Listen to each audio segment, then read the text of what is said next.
Hi guys, today we'll be discussing the relation between electric current and electric charges. So before we go on to the current, which is the main part what we want to do today with a bunch of numericals on that, let us briefly talk about charges. And herein we'll not be discussing what is a charge, which is rather a deep topic, and I would like you guys to read a bit on it because we'll be discussing that in a live class or subsequently in a recorded thing. Because it is very much required for your further lessons. So what is a charge? Leaving that apart, let us briefly go through what are the charge carriers. What are the particles which carry charge, which we say are charged. So what is the first thing which occurs to you when I ask you to name a particle which carries charge? So in fact, let me ask you to list down some particles which you may know to carry charge. I guess one of the foremost particle what you would have listed would be an electron, right? And how much charge does it carry? How much charge does it carry? It carries a charge of 1.6 into 10 power minus 19 coulombs. And it carries a negative charge. Now, why do we say that it carries a negative charge? That is just a convention given by Benjamin Franklin. So, without much going into the physics of it, he just chose to give it a negative charge, and it doesn't matter in our calculations. So, yeah, had it been given as a positive charge, maybe your theory learning would have become a bit easier, but doesn't matter with the progress in physics. So you may blame Benjamin Franklin for it. And a very interesting experiment he did, the kite experiment. You can rather Google it and learn about the kite experiment. There is text supporting that he did that experiment. So it's a very interesting experiment, which in those times, I'm talking about the 1700s. So in 1700s, they didn't even know that the lightning what is happening is same as the electrical phenomena what they have figured out on earth, so being on the ground. So this guy proved through his experiment by bringing the lightning down using a kite and the string. He brought the lightning down and he showed that the phenomena which is related to the electricity and the charges what they were studying in their labs, that is same as the phenomena was displayed by lightning. So American guy doing a very adventurous experiment, and there were other people before him, I guess, who had done a similar kind of experiment, and one of them had lost their life. So that most of the experiments were happening in Europe.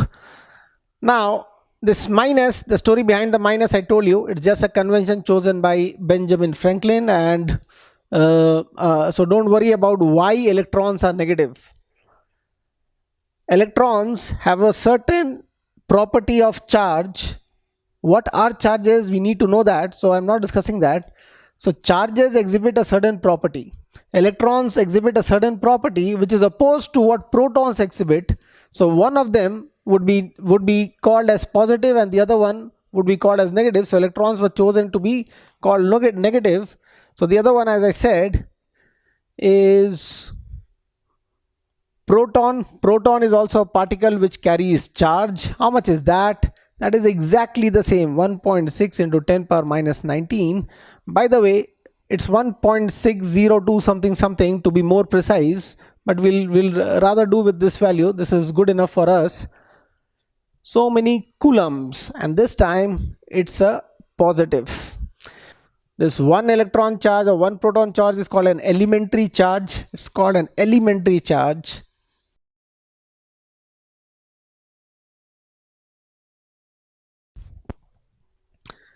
And then there are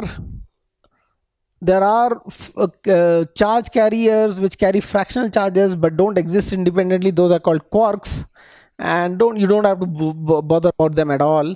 So the particles which we know, which is in the syllabus currently and subsequently for the next 2-3 years, are these particles: an electron and a proton, And then obviously ions, you have ions.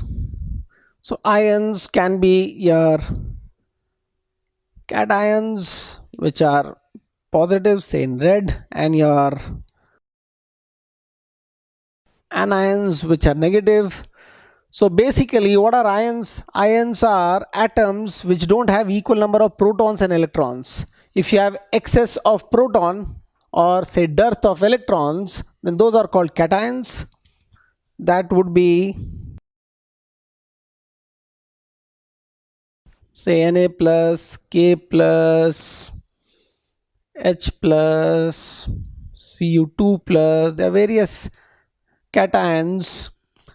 So what are these? Like, what is Na? It has got 11 protons but only 10 electrons are there, hence it is a Na plus. Had it been 11 electrons also in the shells, 2, 8 and 1, then it would have been a complete atom. Your Na is having 11 protons, 12 neutrons, and then electrons around 2, 8 and 1, which makes up 11 electrons. So you have 11 plus and 11 negative.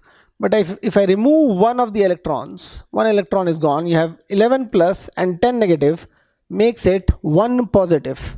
11 plus and negative 10 is effectively 1 positive. That's an ion. So if you have a disbalance of number of protons and electrons in an atom, that creates an ion. So if you have excess of electrons, so excess of electron comes when the atom is ready to accept. So this Na won't be ready to accept because as such this is not a complete shell. Atoms which are having almost 8 electrons in the outermost shell want to make it up as 8, say 7 or 6 electrons in the outermost shell, will take in an electron or take in 2 electrons and become an anion. So some examples of anions: Cl minus, hydroxyl ion, sulfate. These are anions.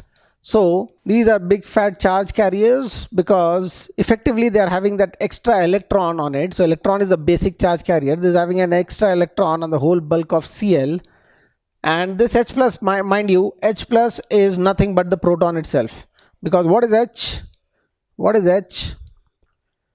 H is one proton and around it one electron. If you remove that electron, it is just the proton left. So H plus is nothing but proton. So these are the charge carriers what we'll have in our course. And what can you tell me about the charges they carry? What will Na plus carry? It will carry one extra proton. So the charge on it will be 1.6 into 10 power minus 19 coulombs. Same for this, twice of that much. So that will be 3.2 into 10 power minus 19 coulomb for your copper 2 plus cupric ion. And then chloride and hydroxyl will have a negative 1.6 into 10 power minus 19. So it is 1 electron negative, 1 electron negative, and this is twice of that negative. So these are the ions which can carry charge. And where would ions carry charge? Ions would be in a solution. They would be in an aqueous solution, and that aqueous solution would be called an electrolyte if it is carrying charges. So that also is in your chemistry course where you'll have some ions carrying charges. And then what else can we discuss which is within our scope? Maybe say alpha particles, beta particles. What are alpha particles? Alpha particles are nothing but a helium nucleus. The electrons have been removed and it is just the nucleus. So what was helium? Helium had 2 protons and 2 neutrons. Neutrons don't have any charge. Just the protons have a charge. And then it had 2 electrons around it, but those 2 electrons have been removed. There were 2 electrons around it. That's a helium atom. If both the 2 electrons are removed, then only 2 protons, 2 neutrons remain, only the nucleus remains. So that is your alpha particle. So it is also written as alpha, the symbol is alpha, can also be written as helium 2 plus.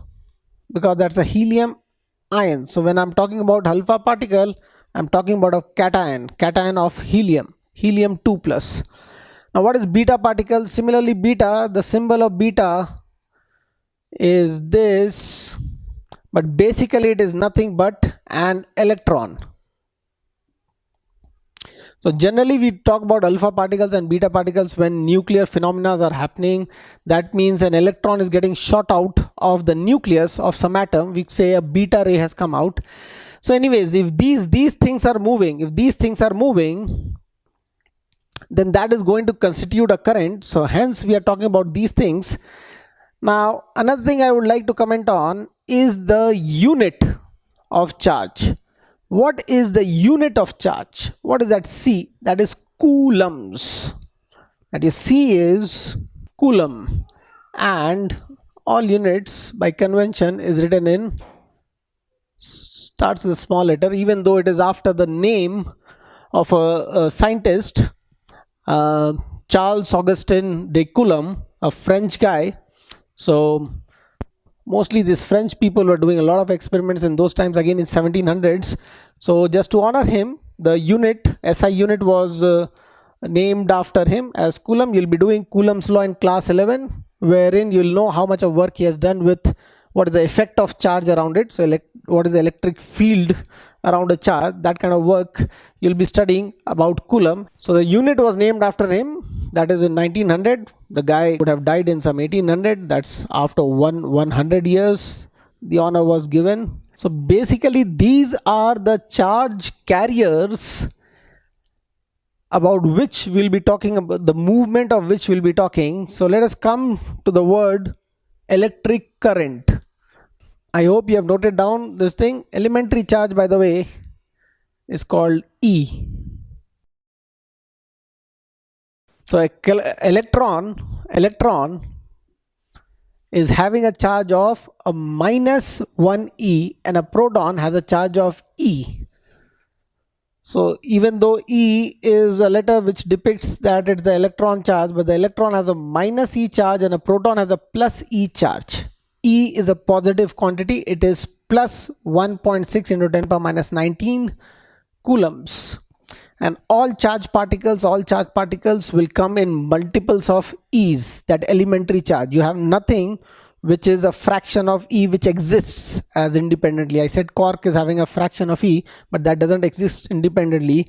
So any particle which is charged, say you have taken a balloon and you have rubbed it on your shirt, then it is carrying some charge, because either it has shed away some electrons or it has taken some electrons. I think you would have done those experiments by rubbing the balloon on the shirt and then sticking it on the wall. So that happens because it gets charged. Now that charge will be a multiple of this. Any charge would be a multiple of this, and it's such a tiny quantity that the charged particles, what we generally deal with, would almost seem to gain charges very smoothly and not in steps. Gain or lose charges very smoothly and not in steps. So any charged particle has got a charge in multiple of this. That is called quantization of charge. The term is called quantization of charge. So let me just clear the board and ask you a few stuff on that. Hi, now since I mentioned elementary charges, let us talk a bit on quantization of charge. As I was mentioning, the charges will not come in fractions of E, that elementary charge. It would be in integral multiples of E, either 1E, 2E, 1000 E, or million E's, but it won't be a 1,500,000 E, it won't be a 2.5 E, it won't be a 2 1/3 E, or a minus E. A minus E is carried by an electron, a plus E is carried by a proton. That's the elementary charge. So I'll just list down few charges and do let me know what do you think, whether these charges, this amount of charge, will exist on any body or not. Say 3.2 into 10 power minus 19 coulombs, plus or minus. Plus would be carried by the protons, negative would be carried by the electrons, and they are the same amount, they are the same value. That's a plus E, this one is a plus E, and that's a minus E.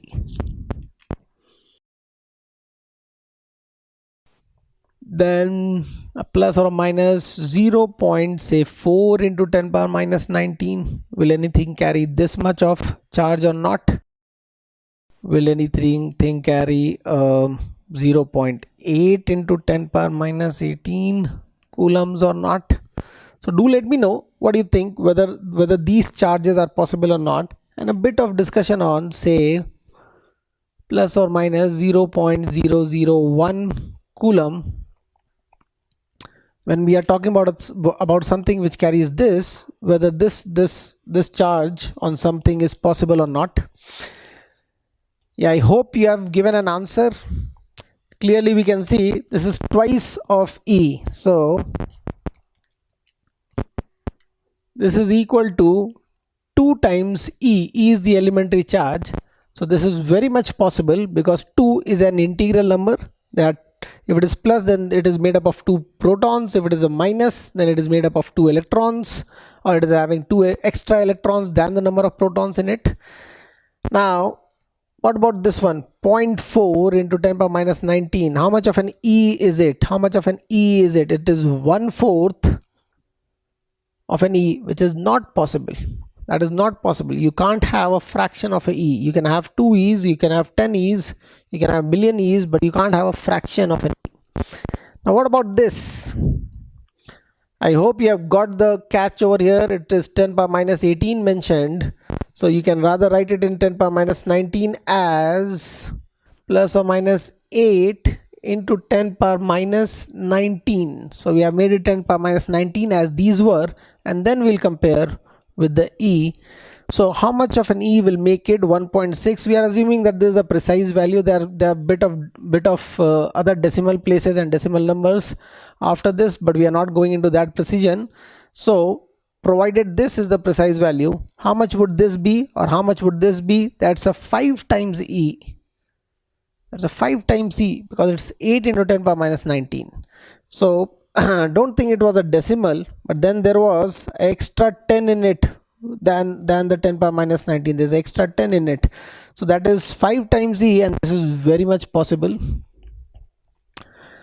Now to discuss about this,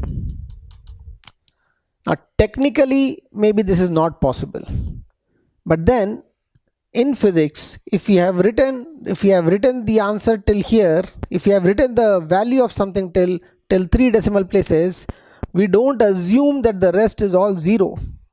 This is the significant number, and then there might be other numbers in front of it. Right after 1, there may be a 1.0011, and you just mentioned till 3 decimal places, and hence you mentioned only this. Maybe it was a 0 in front. So if you are sure it is a 0 in front, you'll rather mention that while you were giving that value, if you were sure it is 0. So if you are not sure, then you don't mention that 0. So if it was not mentioned, we don't know whether it is a 0 over here or not, and whether it was a 0 over here or not, it won't matter much, because ultimately if I have to see that how much multiples of the elementary charge is this, then an extra E or one less E is going to make a difference after 19 zeros. 1 2 3 4 5 6 7 8 9 10 11 12 13 14 15 16 17 18 19. So here is where the difference will come.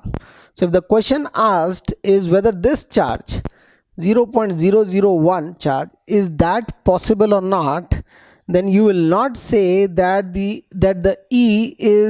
this thing is not an integral multiple of E, because the integral multiple is going to make a difference over here after so many zeros. So this mentioned amount doesn't mean that so many zeros is following it. It doesn't mean so many zeros are following it. If this is the mentioned amount, then maybe some numbers are over here which is never mentioned, because nobody writes all the numbers. Nobody is going to write all the numbers, and this is what significantly is mentioned. So meaning to say, if you are talking about charges, the real life charges like a coulomb or a 0.1 coulomb or a 0.001 coulomb, or even many zeros and 1 coulomb, these are all possible charges, because an extra E or a less E is going to make a difference after many zeros. So if they ask you, is this a possible charge? Yes, this is a possible charge, and you don't have to actually see whether it is a multiple of E or not. You are going to check whether a given charge is a multiple of E or not when they are mentioning charges like this, so many zeros, and then doing something over here. After 18 zeros, after 17 zeros, after 19 zeros, they are giving some numbers. Then you will have to go into the precision. So mentioning a 10 power minus 19 or 10 power minus 18 is telling you that we are going for so many zeros. So this question in fact would be what? It would be 0.8 divided by 10 power 18.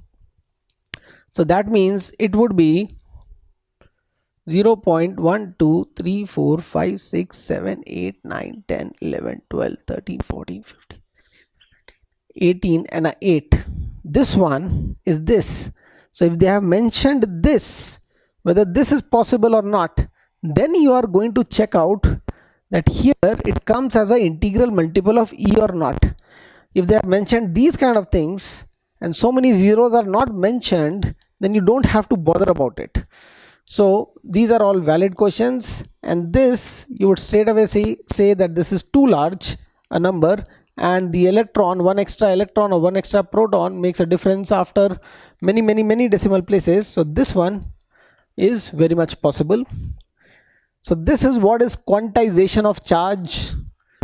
Mind you, since charge comes in integral numbers of E, since it is quantized, that was the reason why we were able to find this value. So you can read Milken's oil drop experiment, where the basic reason of him able to figure out how much is the charge was that the charge on the oil drops, the tiny mist of oil which is formed, the charge on that would be in integral multiples of a certain number. It was jumping in certain numbers, either this charge or the next one or the next one, nothing in between. So since that basic thing was known, that integral multiple, Milken was able to find out how much is the value of an elementary charge. Hi, now that we know what are the particles which carry charge, like electrons, protons, ions, let us now discuss what is electric current. So the word current, what does the word current mean in general? If I say there is a current in the river, what does it mean? It means that water is flowing in the river. If the water is not flowing, there is no current. So current signifies a flow of something. So what would electric current signify? Electric current would be the flow of charges, the electrical charges. So these particles, which were the charge carriers, if they are moving, then that constitutes electric current. More charges are flowing, more would be the electric current. So before going ahead, let me ask you one thing. If I say 10 coulombs of charge has flown through a certain point, it has gone past a certain region, and if I say 1 coulomb has gone past a similar region, which is constituting more current, then is this information which I gave you is enough to answer the question or not? I'll repeat the question. The question is, if I say 10 coulombs have gone through a certain region and 1 coulomb has gone through a similar region, which of the two cases, in both cases the charges are flowing, which of the two cases signifies more current? Is this information enough to give me an answer, for you to give me an answer? Let's see. I'll further say that this 10 coulomb has gone past a certain region in 1 minute, and this 1 coulomb has gone past a similar region in 1 second. Now, is this more informative for you to give me an appropriate answer? Yes, this is more informative. A 10 coulomb in 1 minute means 100 coulomb in 10 minutes. 100 coulomb in 10 minutes is as good as 10 coulombs in 1 minute, right? The flow would be same. If I say 10 liters is flowing down a certain pipe in 1 minute, it's same as saying 100 liters is flowing down in 10 minutes. Per minute 10 liter. another minute another 10 liters, another minute another 10 liters, and in 10 minutes 100 liters. So just the amount of charge which is going is not enough, but in how much time it is going to tell you how massive is the flow. This number, a big number like 100, doesn't mean that the flow is more unless until this big number is happening in the same time. If this big number is happening in big time, like 10 minutes, then 10 coulomb in 1 minute is as good as 100 coulomb in 10 minutes. So just saying that a certain charge has gone past is not enough, but in how much time it has gone past. So let me see. 10 coulombs in 1 minute means in 1 second it is 10 divided by 60 coulombs per second, right? In 1 second it is 10 divided by 60 coulombs. So since I have mentioned the second over here, 10 divided by 60, which is 1 by 6 coulombs, and this was 1 coulomb in 1 second. So in 1 second it was 1 coulomb. So this was a greater flow. This is 1 by 6 of a coulomb, and this is 1 coulomb. So this was a bigger flow. So the point over here is not only the amount of charge which is going, but in how much time it is going is important. So the current is in fact the rate of flow of charge. Rate of flow of charge. Rate of flow of charge. It is electric charge, by the way, over here. So this rate of flow tells you how much is the current. What do you mean by rate? What is the rate of distance covered? That's speed. Rate means per unit time. Rate of water flowing would be something like liters per second, liters per minute, liters per hour. Rate means per unit time. Rate of doing work done per day, per year, or whatever. So rate means per unit time. So your electric current is defined as rate of flow of charge. So you can write down the definition. By the way, I'll give you a twist in the definition a bit later. When we are doing electromagnetism, then we'll understand that in fact current is taken as more fundamental than charge, and hence we should not be defining current using charge. But for now we are defining electric current using charge. So rate of flow of charge is your electric current. That's the definition. So you may write it down. Electric current is defined as a rate of flow of charge. Now in SI units, you'll take the charge in coulombs and time in seconds, and we can write a formula for it. Say electric current is depicted by the letter I. Then I is equal to Q by T, where Q is your electric charge and T is the time in which it is flowing. Yeah, so you can write, I'll just repeat, electric current is defined as the rate of flow of charge across a certain point or a certain region. How much charge is going across a point or a certain region in how much time. So you can add up, you can add to the definition across a point or through a point or past a point or a region.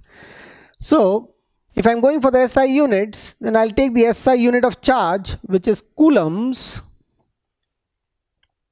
and for time, which is second, and you'll get your current having a unit of coulomb per second, which is called ampere. As I said, fundamental is ampere, and coulomb should be defined as ampere into second, but that is a story for later, and we'll do it later on, but not in this class and not in this lesson. So in this lesson, what we are learning is, we are learning current as rate of flow of charge. So charge per unit time is defining your current, and ampere is going to be defined as coulomb per unit time, second. So coulomb per second, that's your ampere. Ampere, from where is the word coming? Ampere, again a French physicist, mathematician, Andre Marie Ampere. So you can Google that and read a bit.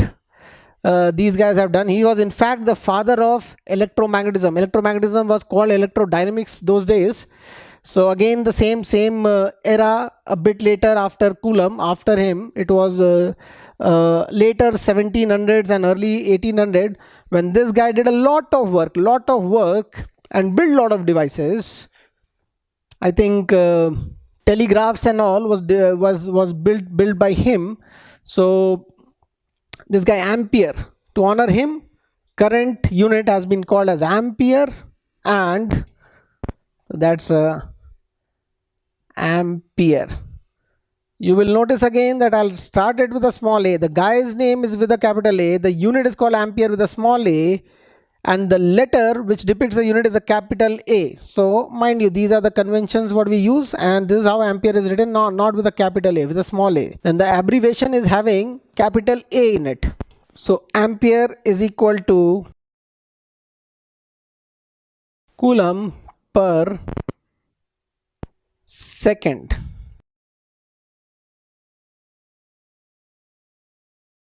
So shall we do few questions on this based on this formula? I hope you have understood this. The first one would be, let me just clear the board for you. Okay, so these are the questions. You have 12 Coulomb charge flowing across a certain point in 1 minute. So say all of these except for the last one where I have written left to right and all, say all of these, the charges, the mentioned charges are going from left to right. So what I need you to find out is how much is the current and what is the direction of the current. So I have not commented on the direction of the current yet, but I'll want you to answer that first. So 12 Coulomb charge flows across a certain point 1 minute is your first question. Then 12 Coulomb charge is because of some particles which are charged. So let us talk about the particles. So there is a charged particle like helium 2+, which is called an alpha particle. 10 power 20 of these, if I'm going to get to a certain particle like an atom, then I have to have a massive collection of that so that it is a substantial amount. So it is the charge is a substantial number. So a 10 power 20 of the alpha particles goes across a certain point in 80 seconds. So there's alpha beam, alpha ray which is going across a certain point, and so many passes a certain region or a certain cross section in 80 seconds. So there, what is the effective current? What is the current due to this flow? The next one, instead of writing a massive number like that, we know that 1 mole is a big number. It's 6.022 into 10 power 23. But just for rough calculations, we'll just ditch that 0.022 and we'll say 6 into 10 power 23 is 1 mole roughly. So 0.3 moles of electrons. 0.3 moles of electrons, where 1 mole means so much. So the unit mole is written as MOL and the whole thing is pronounced as moles. So moles of electron or mole electron, MOL electrons I could have written in 10 hours. So 0.3 moles, it's a big number. Even though it's a decimal in moles, mole itself is a massive number, and in chemistry we'll be doing that how big a number it is. But the question over here right now is 0.3 moles flows across a certain point of electrons, flows across a certain point in 10 hours. And now, so it is very similar to that. Instead of giving you the number exactly, we are saying how many moles. So you have to find the effective charge, and then to get the rate of flow, that charge by time is going to give you the current. And this one, again the charge carrier this time are ions, copper 2+ ion and sulfate ion. So 0.15 mole of copper 2+ is flowing from left to right, and 0.15 moles of sulfate is flowing from right to left. So it is going, so the drawing is made over here. Copper ions in the electrolyte in an electrolytic solution. So that's your electrolytic solution. In a solution, I hope you know that electrolytic solution, or simply a salt solution, it passes on electricity. So what is carrying that electricity? What is carrying the how the charge is flowing? So that electrons or protons, they are not independent. They are with a whole bunch of other electrons and protons around it. That is called a whole ion. So the whole ion flows. So like here in sulfate, I can say 2 electrons are piggybanking on that sulfate SO4 and it is going through, it is flowing. So obviously it will be more sluggish, the flow will be more sluggish than only electron flowing, because only electrons are light. So a conductor like a wire and all, the electrons, the free electrons just flows much faster than what an ion will do. But anyhow, the ion is carrying the charge. Sulfate is going towards the left, copper 2 plus is going towards the right. And what is the effective current due to copper, due to sulfate, and the net current? And the net current is how much? So due to copper, how much is the current in what direction?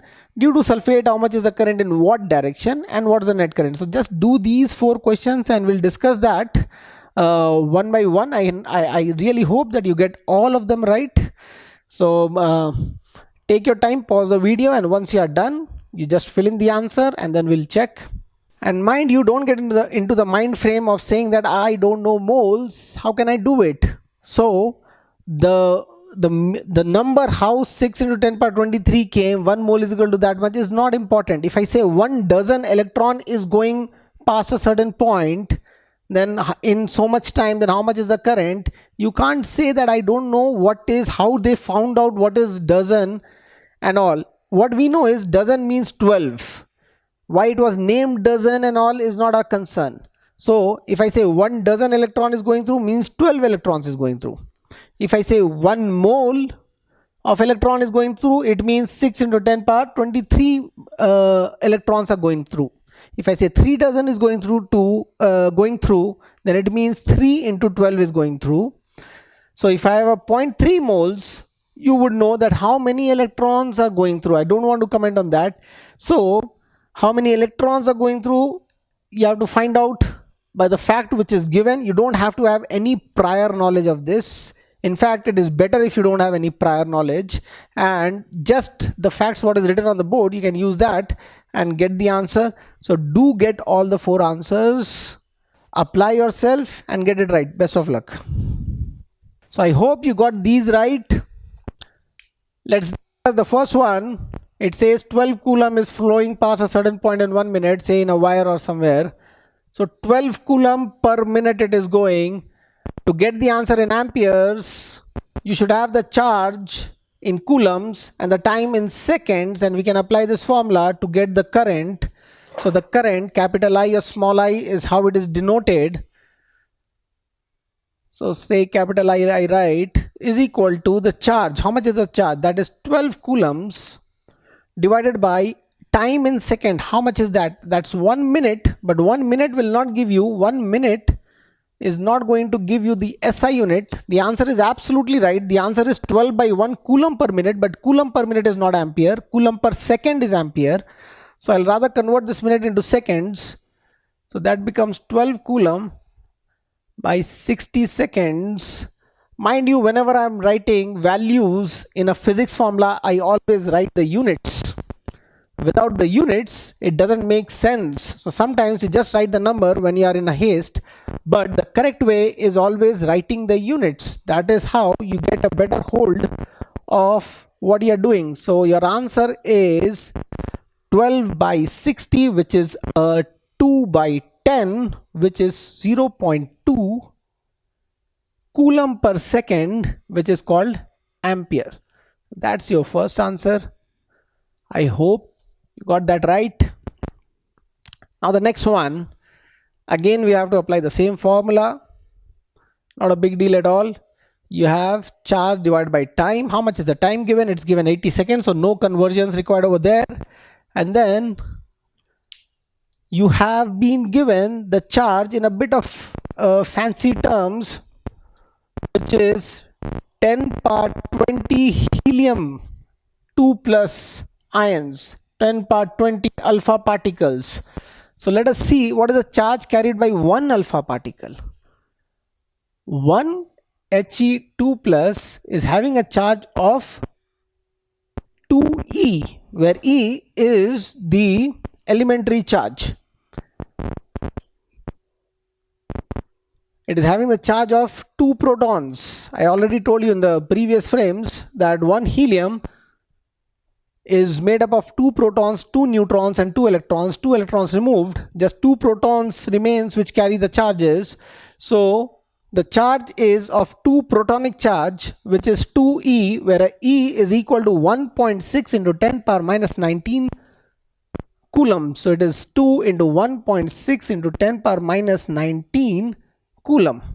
I have no hurry to multiply because this is not the final calculation. No need to write it as 3.2 into 10 power minus 19 because I have to put it into further calculations. It is better. It is broken into factors. It is better for my calculations. So I'm not going to multiply yet. So that is the charge carried by 1 He. Do we have 1 He2 plus? That's a charge carried by 1 He2 plus, 1 alpha particle. But we don't have 1 alpha particle, we have 10 power 20 alpha particle. It's like zillions and zillions. It's a very, very, very, very large number. It is a number beyond our imaginations, a very large number. So 10 power 20 alpha particles would be how much charge? 1 alpha particle is so much charge. 10 power 20 would be 10 power 20 into so much, which is equal to 10 power 20 into 2 into 1.6 into 10 power minus 19 coulombs. So that's the charge, that's the Q divided by, that's the total charge what you are having. So here you see a 10 power minus 19 and a 10 power 20, so you'll get a decent charge, some coulombs divided by 80 seconds. So do we have a coulomb by second? Yes, we have a coulomb by second, which will be called as ampere.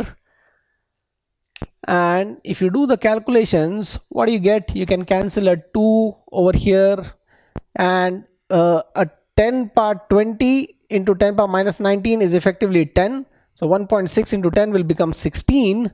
So that's 16. So you have a 2, you have a 16, and you have a 80 amperes. That's your answer. So you can figure out how much it is in decimal. So 8 goes with 16 and gives you a 2 over here. 2 into 2 is 4. 4 by 10. 4 by 10, that means 0.4. In fractions, you can leave it as 2 by 5. So 0.4 amps. These are the kind of amperes which actually flow in your house. Suppose you check your charger rating. So some milliamps are there. Amps, 40 milliamps, 100 milliamps. A TV and all may be drawing 2 amperes. 2 amperes is a big current. You have 6 or 7 amperes drawn by geyser or heaters. So those are big. Generally, a fraction of an ampere is what most of the equipment in your house would be using. Now the next one, the next question. I hope you have got this right. So what was the catch over here? What was the key over here? You have to get your Q right. You have to get the total charge right. The total charge was number of particles into charge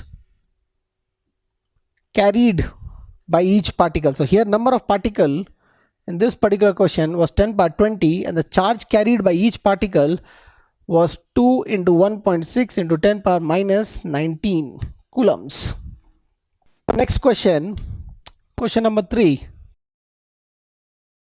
Again, let us get our ingredient over here, that is Q and T. Q in the correct units of coulombs and time in the correct units in seconds. So the easy one first. How much is the time given? It's given that 0.3 moles of electrons flow past a certain point in 10 hours. So the time T is equal to 10 hours, which is not going to help me that much. Let us convert it into seconds. So 10 hours means 10 into 60 minutes into 60 seconds. So time is 36000 seconds. That is what is given. Let us just keep it like this so that we have ease in cancellation while we are doing the calculations. And let us get the charge.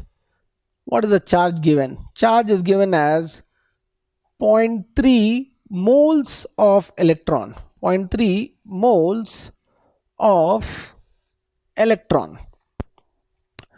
Now 0.3 moles means how many? The number of particles are how many? Charge of the charge carrier, which is the electron, we know the charge. Charge is 1.6 into 10 power minus 19. 0.03 moles, sorry, 0.3 moles. How many are those? So since I have less space and I don't want to rub off this, let me just write it over here.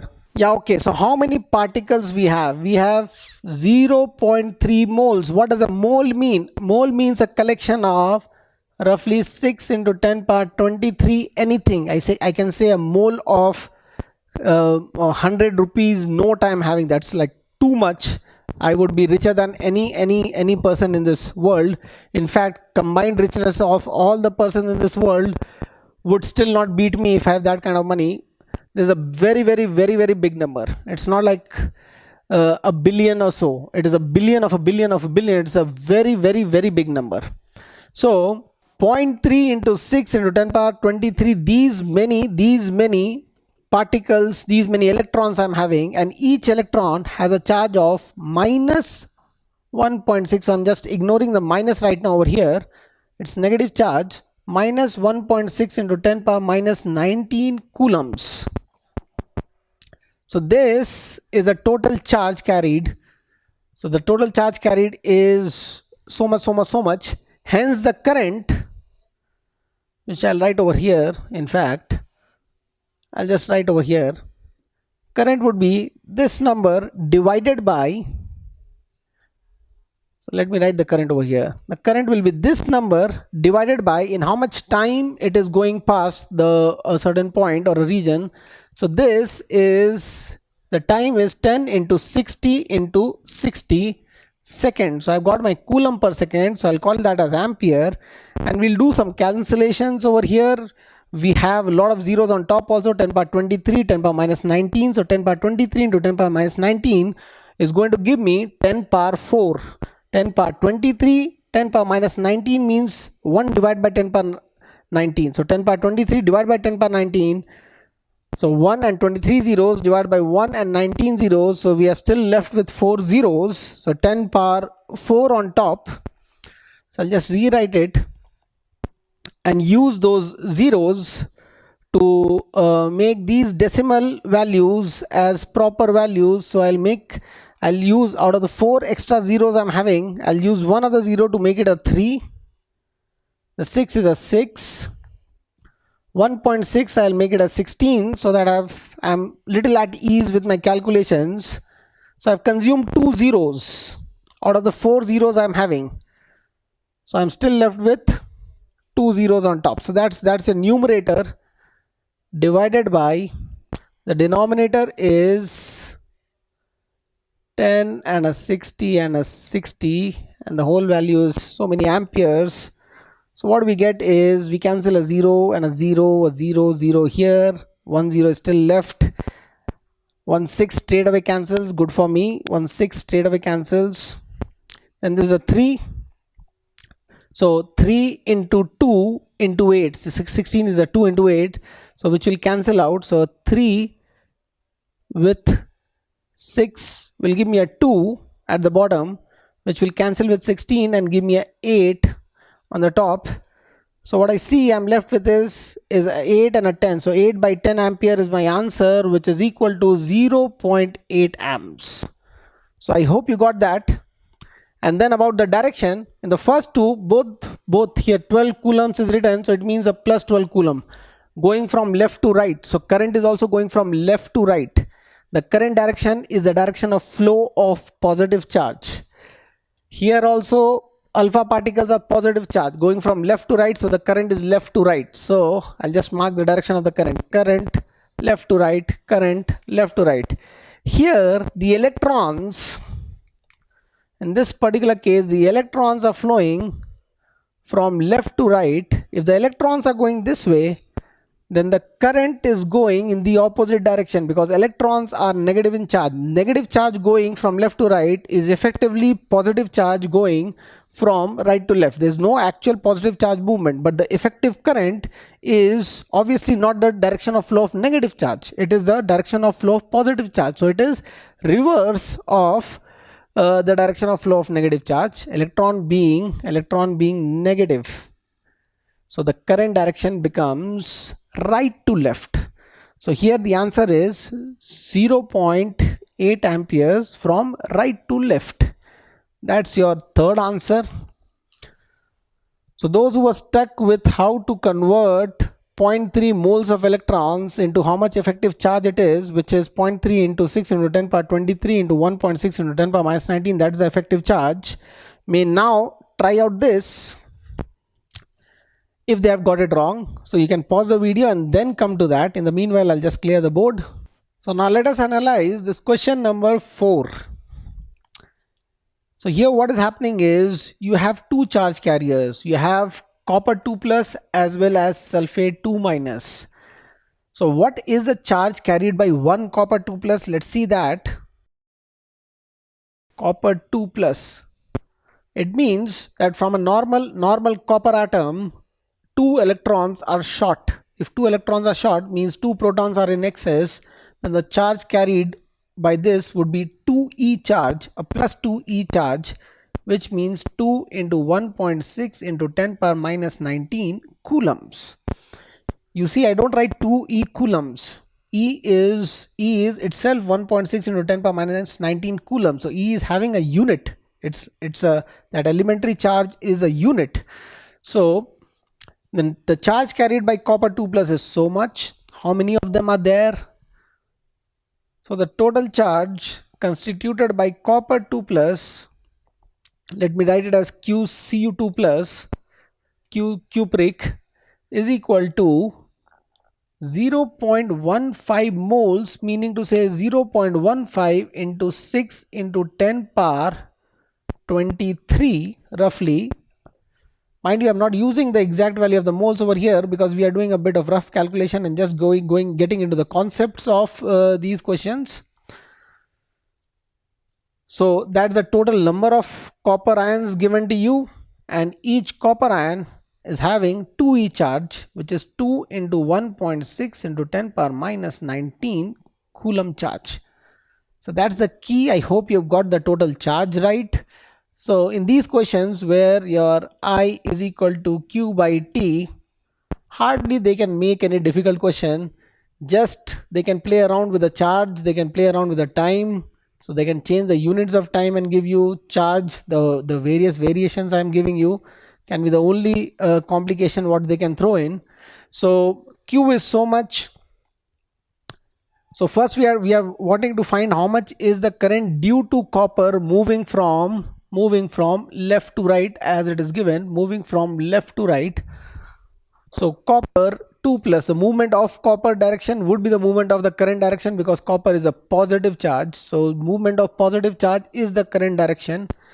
So your current due to copper, I'll write a capital I because I have been using capital I all this while. So capital I copper 2 plus, current due to copper 2 plus is equal to charge of copper 2 plus, which is 1.15 into 6 into 10 power 23 into 2 into 1.6 into 10 power minus 19 coulombs. So in 10 hours these ions are moving, though so many of them are moving across a certain cross section or a certain point. So say this is the cross section, and so many copper ions are going that side, and so many sulfate ions are coming this side. So many copper ions constituting of so much charge is moving in 10 hours from left to right. So 10 hours again would be 10 into 60 into 60 seconds. So we have coulomb by second again, and we'll do the calculation. You can see that this calculation is almost same as that.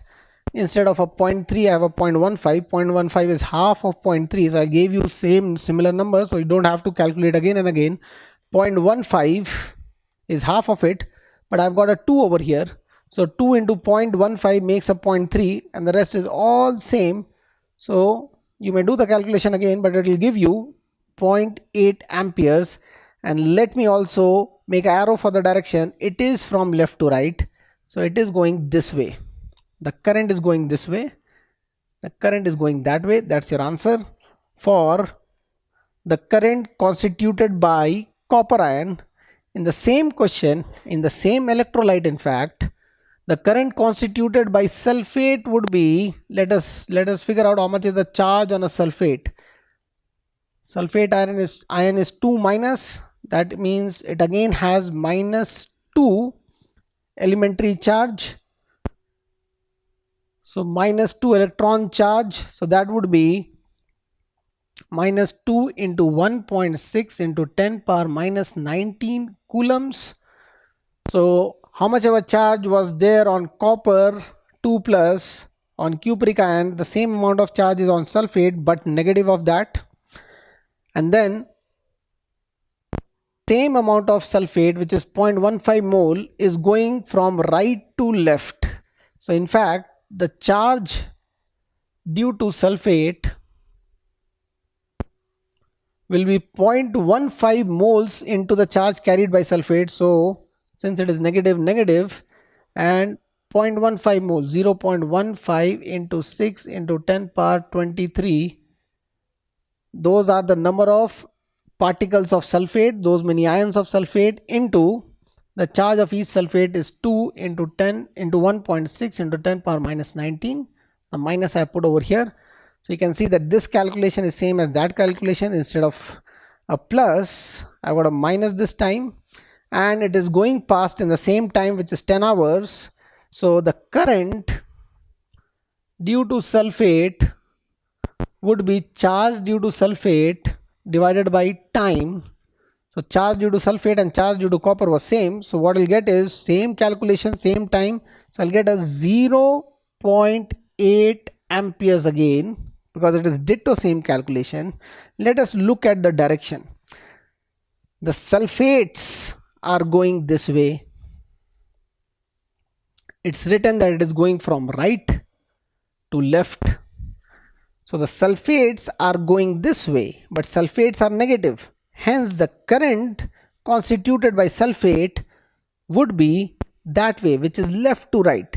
So the current by sulfate is again left to right. Current by copper, cupric, was again left to right. So both of these currents get added instead of getting subtracted. They are getting added.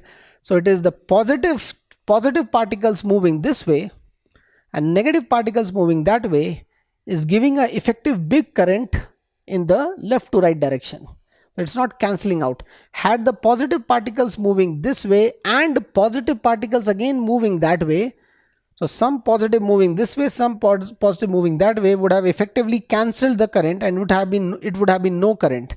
But this time it is positive this way and negative that way. So it is adding up to the currents, and the total current, so the current direction by sulfate and copper are same. Both are that way. Hence the net current in this case, I, is equal to current due to both,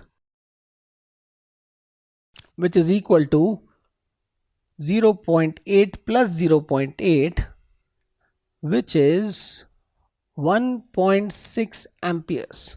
That much is the current for question number 4. I really hope you got that right.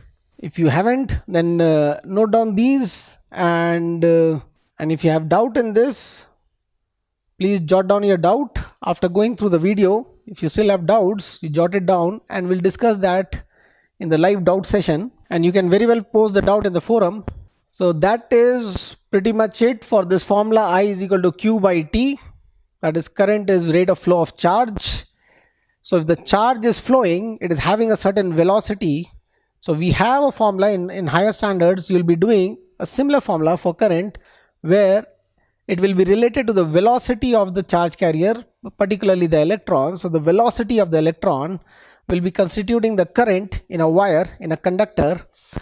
So that velocity, I'll just want to discuss a few things on that velocity. Nothing related to the course, so it doesn't matter for your 10th standard, but we have a perception that the velocity of the electrons would be a very high number, would be quite fast, because as soon as I switch on a certain electrical device, how much ever far is the switch from the device, we see the effect immediately. Like if I switch on a bulb no sooner I switch it on, the bulb glows. It doesn't take a long amount of time for the current to reach there.